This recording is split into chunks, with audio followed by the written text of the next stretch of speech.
Hello everyone, LVD here, and today I will be presenting my submission for the MTG Community Cube. The MTG Community Cube is an initiative started by RogueDeckBuilder. He's got an awesome YouTube channel where he mostly makes deck tags and gameplay videos of rogue decks. And he started this awesome initiative where YouTubers can select a card to add to a cube, and they can also add 5 more cards that synergize well with the first card. My submission is a Sprout Swarm. This is a token generating card, and I've got a soft spot for tokens. And Sprout Swarm is a pretty cool token generator, and it looks innocent on the surface because it's just 1 green, an instant, and you get a 1/1 green Saproling token. But the fact that it has Convoke and Buyback make this a pretty powerful card. It was pretty broken in Limited.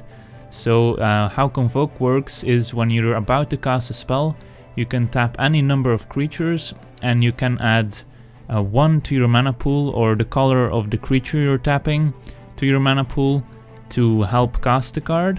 So the way this works with the green Saproling token is if you cast this card, you can tap any number of Saproling tokens and you can add green to your mana pool in order to help cast this card. And it also has buyback for 3, and that means if you cast this card for 4 and a green instead of 1 and a green, you get to put this card back into your hand once it's resolved. So usually you want to cast this card on turn 5 with buyback, make a token, and turn after that it becomes always easier to keep casting this card with buyback because you can tap the Saproling token, and that starts spiraling out of control because then you get to basically cast this card for free just by tapping a bunch of tokens. And while 1/1 tokens might seem innocent, once you've got 10 or 20 of them, then they don't look innocent no more. So the 5 cards that I want to add to the cube that synergize well with Sprout Swarm are the following. First, let's start off with another innocent looking card, which is Selesnya Guildmage. This was part of the pretty popular Ghazi Glare deck back in Standard in 2006. I didn't play Standard back then, but I did start with the Ravnica block. So Selesnya Guildmage, also a pretty cool card. It works well with tokens because it can generate tokens of its own for 3 and a green. But once you've got a bunch of tokens, you can give all your creatures +1/+1, and if you have 8 mana, you can even use this ability twice. It's instant speed, so you can do this end of turn. And yeah, just a 2/2 for 2. You can play him in a white deck without having green. You can play him in a green deck without having white, so it's a versatile card and it will fit in many cube strategies. So the next card is Awakening Zone. This is a pretty cool enchantment. At the beginning of your upkeep, you get to put a colorless 0/1 Eldrazi spawn token into play, and you can sacrifice that token at any time to add 1 colorless to your mana pool. So it's another mana generator, it's a ramp card, and it also helps the Sprout Swarm because you can sacrifice those tokens or tap them. That's probably better to cast Sprout Swarm for its Convoke, for its buyback cost I mean. And it's just a good ramp card, so if you just want to have a ramp deck, it still fits into that strategy as well. And we'll see some cards later that synergize nicely with Awakening Zone as well. And again, with the Guildmage, you can make those spawn tokens a little more threatening. So the next card on our list is Court of Calling.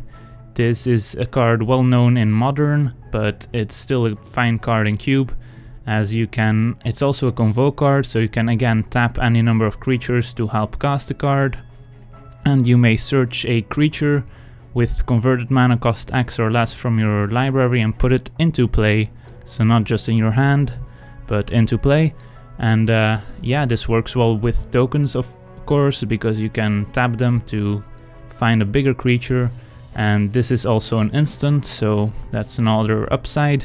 So the next card, first I wanted to add the Glare of Subdual, which is a card that was in the popular Ghazi Glare deck that used tokens So you could use this enchantment to tap those tokens and then tap your opponent's artifacts or creatures. But then I thought about Opposition, which is basically the same card but better. It's in blue, so it's not in green and white, but it can also tap lands by tapping a creature. So this works very well with tokens, as you can just tap a token to deny your opponent's lands or creatures. And yeah, pretty powerful card, and fits in blue decks, blue-green decks, and in token decks, so that's why I included Opposition.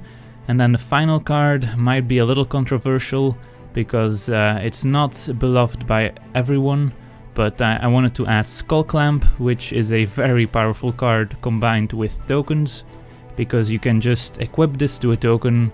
It will die because it gets +1/-1, and when it dies you get to draw 2 cards for just the equip cost of 1.